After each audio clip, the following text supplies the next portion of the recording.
जय सच्चिदानंद। अभी हमने शून्य की बात की, परमात्मा के बारे में जो साक्षात्कारी महात्मा के अनुभूति की। मगर जब परमात्मा को प्राप्त करने की बात आती है, जब हम तैयार हो गए ईश्वरी तत्व प्राप्त करने के लिए, ज्ञान तो बहुत कुछ बटोरा, यहाँ से लिया वहाँ से लिया, ये पढ़ा वो पढ़ा, यात्रा करने की पहले की आवश्यकता के अनुसार हमने सब तैयारी कर ली। मगर अब स्टेप बढ़ाने की बात आती है, तब कौन सा पहला स्टेप होता है, इनकी जानकारी के बिना भी आप परमात्मा को उपलब्ध नहीं हो पाते। ये जानकारी है, प्राण ही ब्रह्म है। अब एक नई बात, ये प्राण की आ गई। आज तक प्राण प्रतिष्ठा में ही प्राण का उपयोग कहा गया है।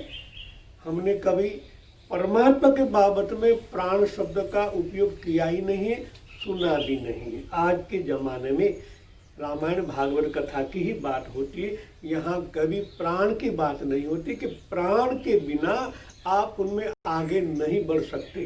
क्यों? ये सम्राट है, वाणी उनकी रानी है, कान उनके द्वारपाल है, नेत्र अंगरक्षक, मन दूत, इंद्रिया दासी, देवताओं द्वारा ये उपहार उस प्राण ब्रह्म का भेंट में किया गया है। जो जो कहा गया उनके द्वारा प्राण का ही उपयोग होता है। प्राण ही जगत का कारण पर ब्रह्म है, ये ब्रह्मो उपनिषद में कहा गया है। मंत्र, ज्ञान तथा पंचकोश प्राण पर ही आधारित है।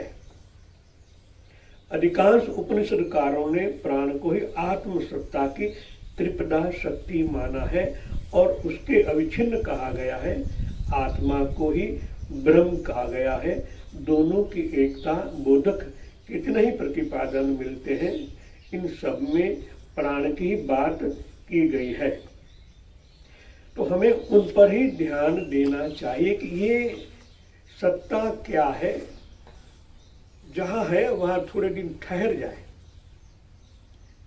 पहले इन पर जब ये महात्मा कहते हैं, हमारे उपनिषदकार जो ऋषि लोगों ने परमात्मा को प्राप्त किया है, उन्होंने किया गया है कि प्राण ही परमात्मा है। तो अभी हमारे को सोचना पड़ता है, कहीं और का भगवान का वर्णन क्या किया गया, यहाँ क्या किया गया।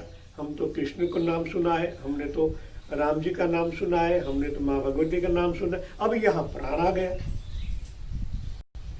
फिर भी गड़बड़ा जाते हैं, मन हमारा विद्रोह करने लगता है। अरे भाई, हम चलने लगे तब ये बात करें प्राण की, आगे कैसे बढ़ पाएंगे? तब मन चिंतन करना है, जो हमें ज्ञान प्राप्त हुआ है। डेली हम पूजा पाठ करते हैं, तब याद आता है कि हाँ, कृष्ण भगवान की मूर्ति में भी प्राण प्रतिष्ठा की गई है। तो हाँ, प्राण की बात वहाँ सुनी थी। तो भगवान के अंदर प्राण प्रतिष्ठा हुई, तो मतलब प्राण ही परमात्मा है, मूर्ति तो माध्यम है। जब ये ज्ञान आपके पास होगा तो सारे संशय दूर हो जाते हैं। तो कृष्ण भी प्राण है, राम जी भी प्राण है, उसके अंदर भी प्राण प्रतिष्ठा है, हनुमान जी के अंदर ही प्राण प्रतिष्ठा होती है। तब याद आता है कि हाँ, बात तो हम सही है कि प्राण ही मुख्य है, उस बाहर का दिखावे खाली माध्यम है। तो हमें प्राण की ओर ही जाना चाहिए, और उनसे भी ज़्यादा सूक्ष्म अनुभव करने से मालूम होता है। मनुष्यों का मत है कि मनुष्य के शरीर में सदैव एक प्रकार की प्राण विद्युत निकलती है।